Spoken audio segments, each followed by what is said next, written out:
Koľko peňazí dostanete z vašej výplaty vy? A koľko štát? Ak ste zamestnaní na trvalý pracovný pomer a zamestnávateľ zaplatí za vašu prácu 1000 eur, aká časť z toho ide rovno do vášho vrecka? Je to okolo 45%. Málo? Prerátajme si to na príklade. Idete sa zamestnať na farmu. Farmár potrebuje každý mesiac vykopať takúto kopu zemiakov.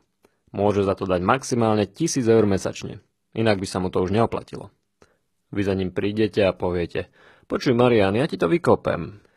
A on vám povie: super, ale počuj, najradšej by som ti rovno dal tých 1000 eur na ruku, no to je žiaľ protizákonné. Musíš sa mňa zamestnať na trvalý pracovný pomer. Musím ti dať strávne lístky, polovicu z nich musím platiť ja, tak ti to odrátam z výplaty. Potom na odvodoch zaplatí 342 eur a potom daň z tvojho príjmu je 55 eur a potom ešte druhú polovicu z tých strávnych lístkov si hradíš ty, tak aj to ti musím odrátať. Tebe ostane už iba 514 eur a 88 v gastráčoch. Vy si poviete, že OK, však lepšie ako drátom do oka. No dobre. Po mesiaci ste dostali gastráče a 514 eur. Idete ich minúť. Cena vecí, za ktoré to miniete, je vrátane DPH. Z jedla za 150 eur je DPH 13. Z ostatných vecí za zvyšných 452 je DPH 75. Čiže tovar, ktorý si za to kúpite, má dokopy reálne hodnotu 513 eur. No pozor, nie všetok tovar. Na niektorý tovar sa vzťahujú aj spotrebné dane a clo.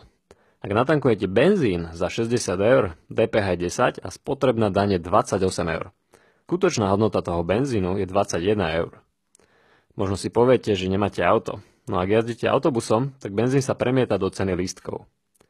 Ak si kúpite 15 krabičiek cigariet za dokopy 55 eur, DPH je 9 a spotrebná daň je 28. Skutočná hodnota týchto cigariet je 17 eur. Spotrebnú daň platíte aj za elektrinu a alkohol. A potom clo. Ak si kúpite napríklad vreckový diktafón s rádiom za 100 eur, pri importe sa platilo 16 eur DPH a clo 10 eur. Skutočná hodnota toho diktafónu je 73 eur. V tomto prípade z tých 1000 eur vám ostalo 446 eur. Štát si zobral 554 eur. 55%. To je viac ako polovica. Viete, čo to reálne znamená? To znamená, že ak ste od 8 ráno orali zemiaky, mohli ste sa už o 11:30 najesť a ísť domov. No vy namiesto toho musíte pracovať až do 5. Alebo zoberiete si hypotéku na byt, ktorú budete splácať 30 rokov. Mohli by ste ju mať splatenú o 16,5 roka skôr? To znamená viac ako polovica. A v podstate to aj znamená, že tu máme taký 55% socializmus. To naozaj človek v 21. storočí musí viac ako polovicu príjmu nutne odovzdať? A či už za ňu dostávame primerané služby od štátu? Alebo kauzy? O to možno na budúce. Ak chcete ovplyvniť, že čo štát s tou vašou polovicou spraví, alebo či vám ju vôbec zoberie, môžete ísť zvoliť. Len si treba dobre prečítať volebné programy.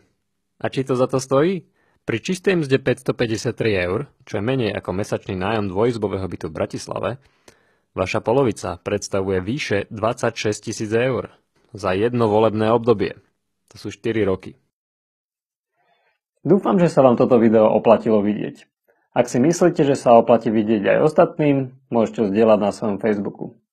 Ak chcete dostať e-mail vždy, keď vyjde nové video, prihláste sa na náš newsletter.